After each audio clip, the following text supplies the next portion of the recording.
It's so beautiful to have you here, Raja. It's so beautiful to be with one of the most inspiring writers. I've always said that when I grow up, I want to become you.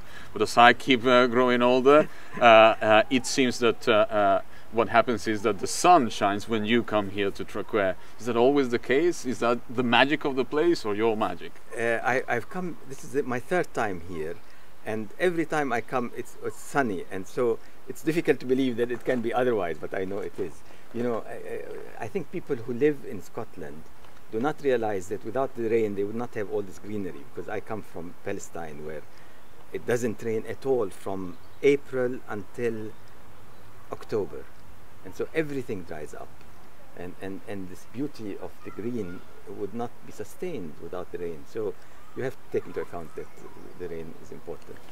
What do you think is different about Beyond Borders and the International Festival in particular, if you were to compare it with others, such as the Edinburgh Book Festival or any of the... I don't think one should make comparisons, but I think this festival has its peculiarities and specialness.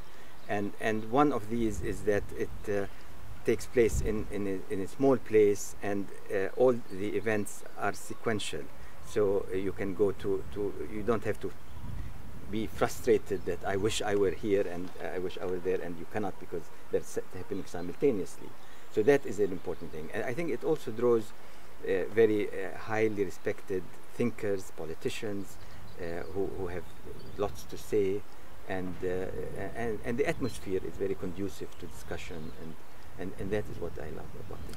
The project behind Beyond Borders is precisely to go beyond the limits, to go beyond our usual parochial ways of thinking. Your voice in that respect is absolutely central. Do you think that is a worthwhile aim, and do you think we can achieve it here? I think that's definitely a worthwhile aim, to go beyond the borders of what is usually said and how it's said and so on. It's a very difficult thing to achieve, but it's certainly worth striving for, and I hope I can contribute. That's all I can say. You're launching a new book now. Can you tell us a little thing about it? It's a book called Shifting Sands: The Unraveling of the Old Order in the Middle East, and it's an anthology of 15 writers and scholars about not from the Middle East, but who write about the Middle East, who've all contributed great books about the Middle East, usually academic books. This is a book for the common reader, and it's attempts to cover, help people think about the Middle East by going historically from Sykes-Picot of the post-World War I situation up to the present day. And it doesn't deal with particular, I mean, it has chapters on Syria, on Iran, on Turkey, but it's not an attempt to look at individual cases, but give a general view of the Middle East and make it accessible to a common reader. I've always thought that this place is a place of hope. It always makes me feel hopeful. I was listening to a lecture on the Jacobite uprising and how it is still very significant. And we do live in what seem to be hopeless times, particularly when people hear about what is happening in the Middle East and so on. Because of your book, I feel entitled to ask you, can we remain hopeful? I think it's very easy to succumb to despair. I think it's always easy, because you can think of so many reasons why it's all hopeless and so on. It's more difficult to look for things that give you hope and to continue to strive to make things better and the world a better place. We owe it to the next generation to present the situation with hope and to strive for improving and reaching out. And I think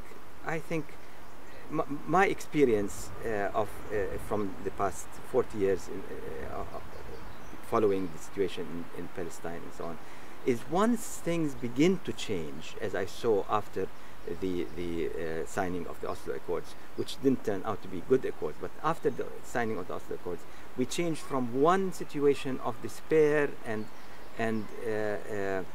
resistance to one where people said, we want a new future, we want to try a different thing, and they were willing and able, and I'm talking about the young people who were very militant, were willing suddenly to make it shift.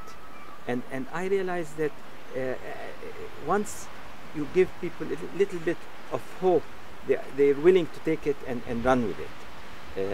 And so whoever says it will always be like this is wrong, because it will not always be like this. And people always want reason to believe that there is better times to come.